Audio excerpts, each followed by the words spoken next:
OG movie vintage power star Pawan Kalyan is back.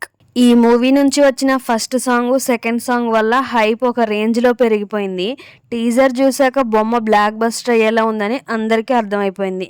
September 25న cinema release అవుతుందని తలుచుకుంటేనే భయం అవుతుంది. అంతేకాకుండా ఓజీ టీం వాళ్ళు యూఎస్ఏలో టికెట్ బుకింగ్స్ ఓపెన్ చేశారు. ఇప్పటి వరకు 500K ప్లస్ టికెట్స్ బుకింగ్స్ అయ్యాయి.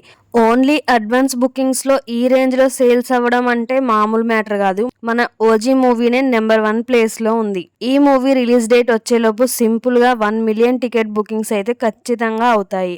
టికెట్ బుకింగ్స్లో మూవీ టీం ఒక యూనిక్ ఐడియాని చూపించింది. అదేంటంటే ఏ మూవీ బుక్ చేసుకున్నా సరే బుకింగ్ అయితే ఒక కలరు, బుకింగ్ అవ్వకపోతే ఇంకొక కలరు కనిపిస్తుంది. కానీ ఓజీ మూవీ టికెట్ బుకింగ్ చేసుకోగానే అక్కడ ఓజీ అని వస్తుంది. ప్రమోషన్స్ కూడా అప్పుడే స్టార్ట్ చేసేసారు. ఒక హుడీని అయితే రిలీజ్ చేశారు. ఆ హుడీ కాస్ట్ చూసుకున్నట్లయితే 1800 రూపాయలు ఉంది. ముందేమో ఓజీ అని రాసుంటుంది టీషర్ట్కి, వెనకాలేమో మూవీకి రిలేటెడ్ ఒక ప్రింట్ ఉంటుంది. ఆ హుడీని అయితే వాళ్ళు రిలీజ్ చేశారు.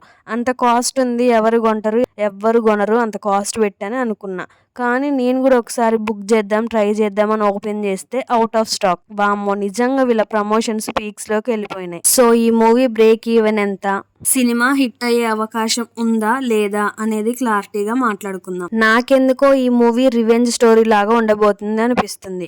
మీరు క్లియర్గా సెకండ్ సింగిల్ సాంగ్ని అబ్జర్వ్ చేసుంటే మధ్యలో సాడ్ బీజిఎం లాగా అనిపిస్తుంది.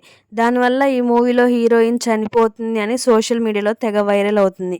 దానిని బట్టి చూసుకున్నట్లయితే హీరోయిన్ రోల్ ఉన్నంత వరకు మన పవన్ కళ్యాణ్ గారు ఒక నార్మల్ వ్యక్తి అయి ఉంటారు. ఎప్పుడైతే హీరోయిన్ చనిపోతుందో ఆ తర్వాత ఓజస్ గంభీర లాగా మారిపోతాడేమో అనిపిస్తుంది. హీరోయిన్ చనిపోవడానికి ఎవరెవరు కారణమయ్యారో వాళ్ళందరినీ పవన్ కళ్యాణ్ గారు ఓజస్ గంభీర లాగా మారి వేటాడడం మొదలు పెడతాడని నాకు అనిపిస్తుంది. స్టోరీ ఏదైనా సరే డైరెక్టర్ ఎంత బాగా మ్యాజిక్ చేసి చూపిస్తాడనే దాన్ని బట్టి సినిమా టాక్ ఉంటుంది. ఖచ్చితంగా ఓజీ సినిమా ఏదైతే ఉందో చాలా డిఫరెంట్గా ఉండబోతుంది అనిపిస్తుంది. ఎందుకంటే మన సుజిత్ని తక్కువ అంచనా వేయలేం. దాంట్లో అయితే ఏ డౌట్ పడాల్సిన అవసరం లేదు. మూవీ నుంచి రిలీజ్ అయిన టీజర్ హిట్ అయింది, 2 సాంగ్స్ హిట్ అయ్యాయి. ఖచ్చితంగా సెప్టెంబర్ 25న థియేటర్స్ లో పండగ వాతావరణం చూడబోతున్నాం. మన తెలుగు స్టేట్స్ లో టికెట్ బుకింగ్స్ ఓపెన్ చేస్తే రేట్స్ ఎంత నుంచి స్టార్ట్ అవుతాయి అనుకుంటున్నారో కామెంట్ చేయండి.